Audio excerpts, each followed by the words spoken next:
Hey guys, I wanted to include you in a little project that I've been working on. So when I first got down here to Texas 3 months ago, I figured in my free time I would do a little bit of a study on my ancestry and the origins of our family. So I wanted to do this for a couple of reasons.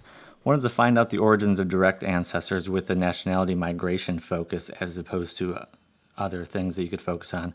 I wanted to discover the cities and regions where the last ancestors lived prior to embarking on the journey to the United States, and create a visualization or a chart or image that paints a simple and clear picture of what nationality pedigree I'm made of, and really to make a list of destinations for a future heritage ancestry trip, because I think that would be really cool.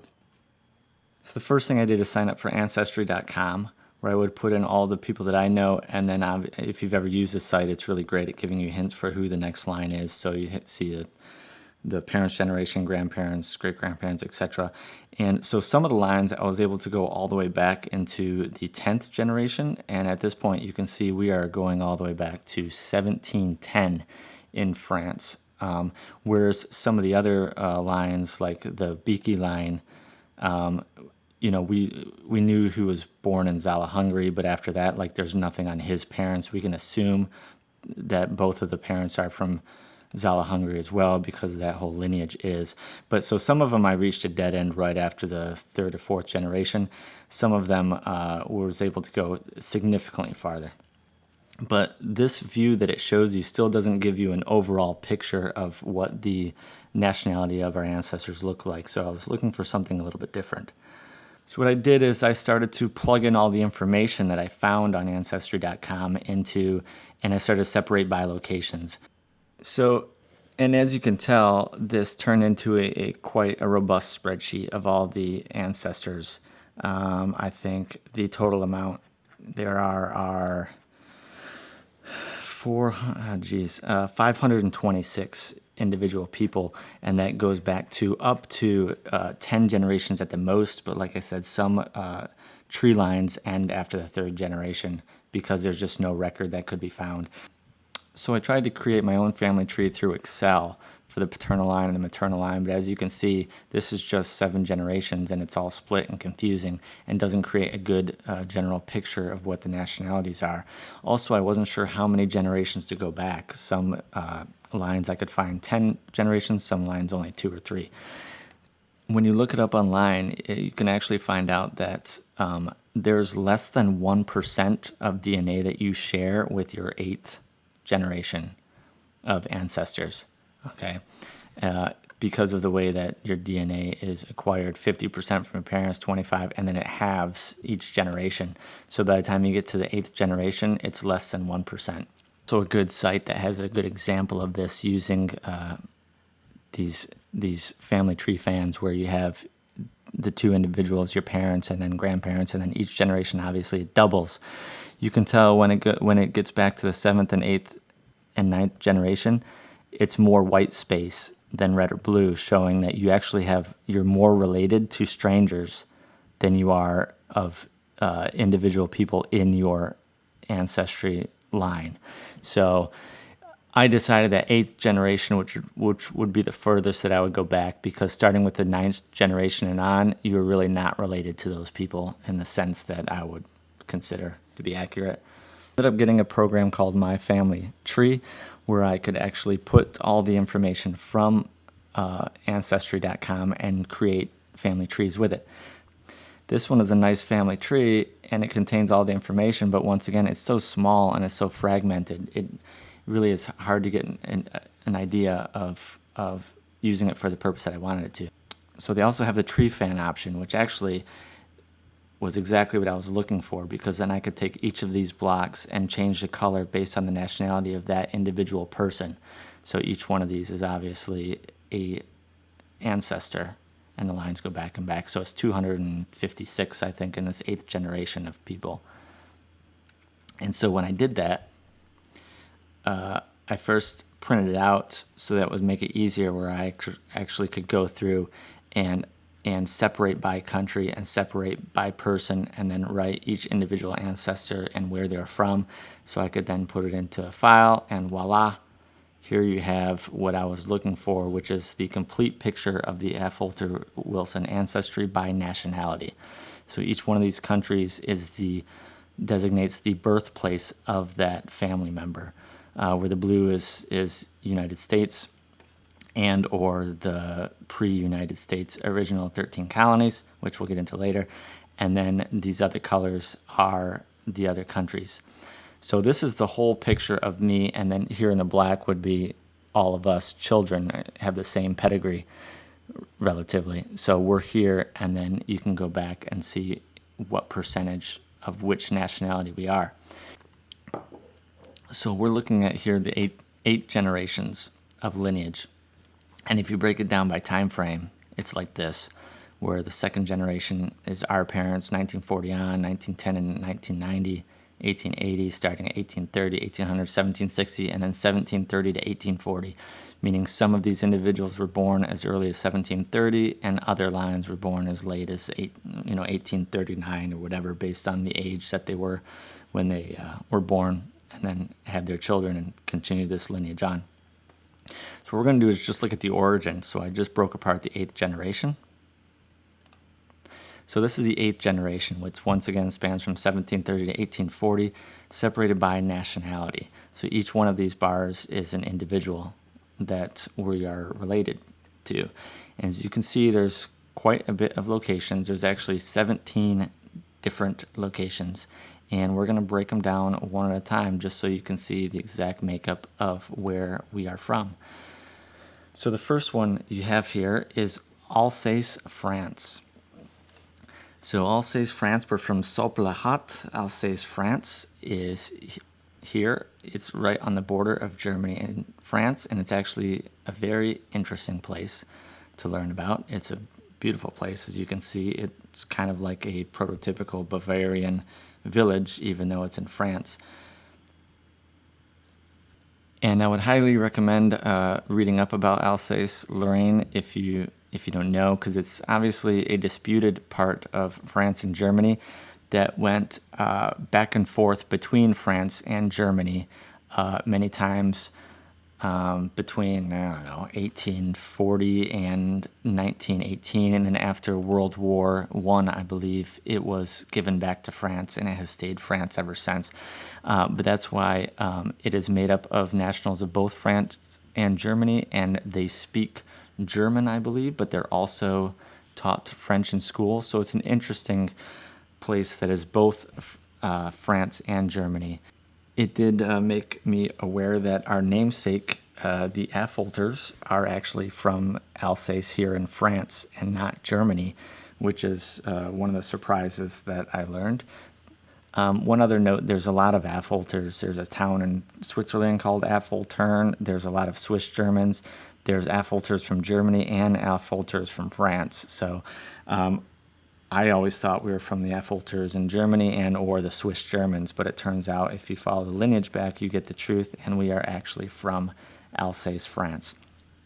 So the second location is Rhineland-Palatinate, Germany, or Palatinate, I'm not sure how to say it, but it's right over here just to the east of the Franco-German line. And that is a picturesque, beautiful place as well. Then we have Unknown City in Prussia. So this whole family line here is from they immigrated from Prussia. Prussia is the only thing that says in the immigration forms. We don't have any other records of them. Prussia obviously used to be all in this area, which is overlaid on a modern map and was part of the German Empire until the Free People's Republic of Germany took over, or whatever the German states were, and Prussia was dissolved.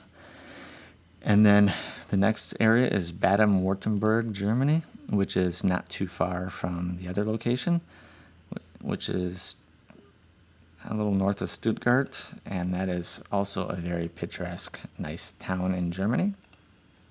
Then Zala, Hungary. Zala, Hungary is on the west side of Hungary. It's mostly a rural area that has a lot of hills and open farmland. And then from Middlesex, England, which is actually part of London. So it's actually basically a subdivision of London. And we all know what London looks like.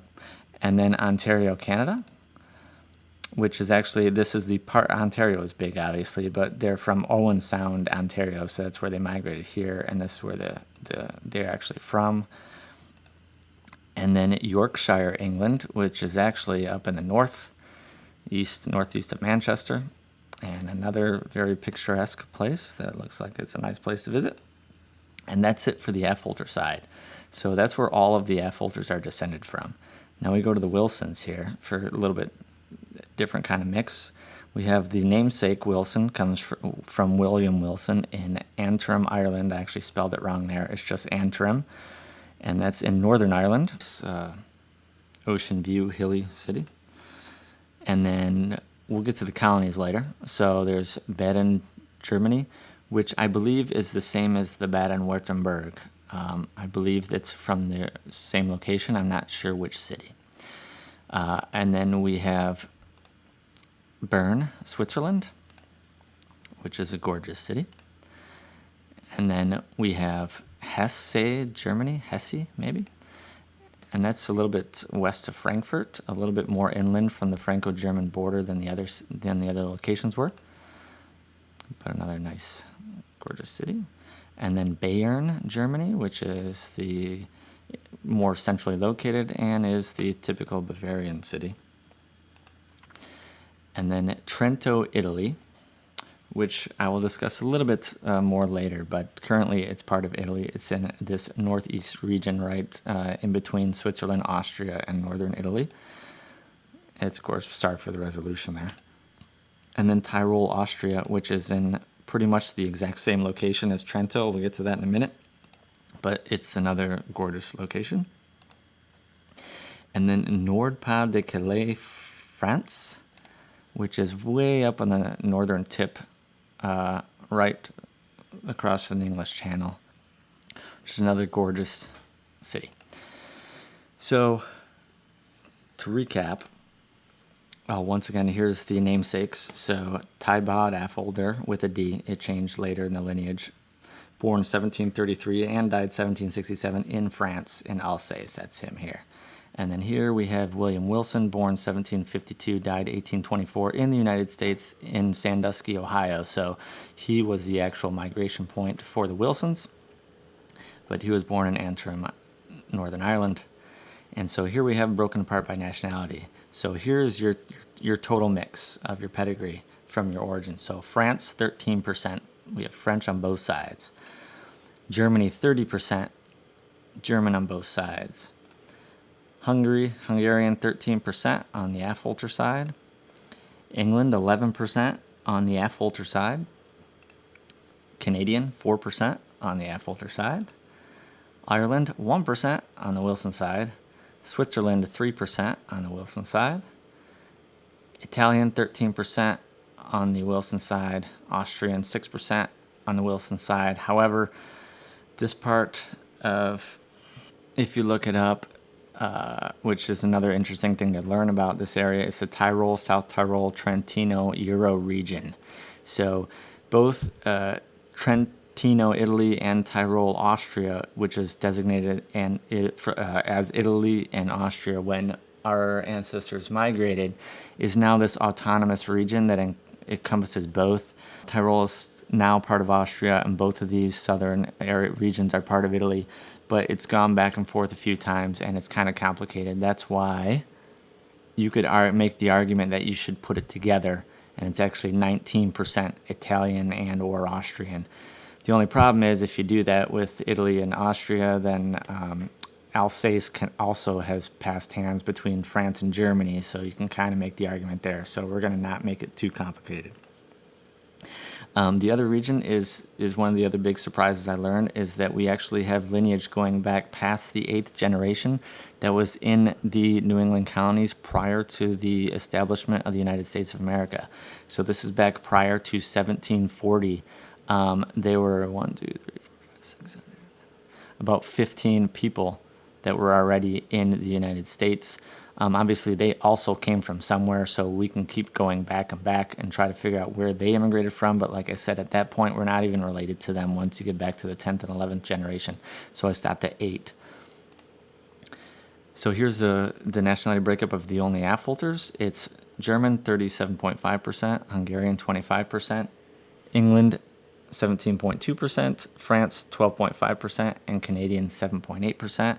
The Wilsons are Italian 25%, German 21.9%, the U.S. colonies 20%, France 12%, Austrian 12%, Switzerland 6.3%, and Ireland 1.6%. Once again, here is your total. We are 30% German. And then Hungary and Italy and France are all tied for 12.5%. Then 10% of our ancestors came from the original U.S. colonies and immigrated prior to the establishment of the country. Then 8.5% English, 6% Austrian, about 4% Canadian, 3% Swiss, and less than 1% Irish. So if you plot those on our map, here's a plot of all of them except for Ontario and the United States, which are in North America. But if you can tell right off the bat, they make this kind of interesting line that looks like a coincidence, but once you learn a little bit about the history, you find out that seeing this as a coincidence is kind of looking at things backwards, because there was so much activity between this Franco-German, Austrian, Swiss line here in the early to mid 1800s. A lot of empires falling, countries changing hands. This was just the beginning also of the ship travel across the ocean.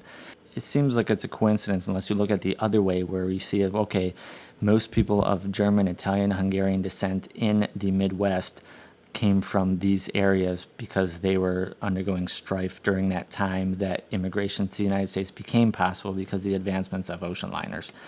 But nevertheless, it's kind of neat. And of course, if you look deeper at it, almost all except for two origins of our ancestors are within a 280-mile track that is on this trajectory across, on a diagonal across from Europe. And you know me, I got to look even deeper into it than that.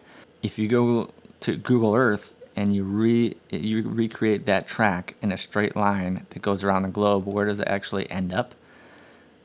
Interestingly enough, that 280-mile track encompasses southeast Michigan and northwestern Ohio, which is where all of them migrated. So that's kind of an interesting thing, that it actually follows that trajectory around the globe. You can try it out with a string on a globe if you have one. So as a recap, if you like pie charts, even though the colors are different, so I didn't make the colors, here's what our pie chart of nationality breakdown looks like. And then one more time, here's the total fan of all the ancestors. And then eventually I will have a project where I will just look at the immigration points, like here, the generations that actually migrated, and pull up just to have a little project as far as to tracking their journey across. But I figured I would share that with you guys.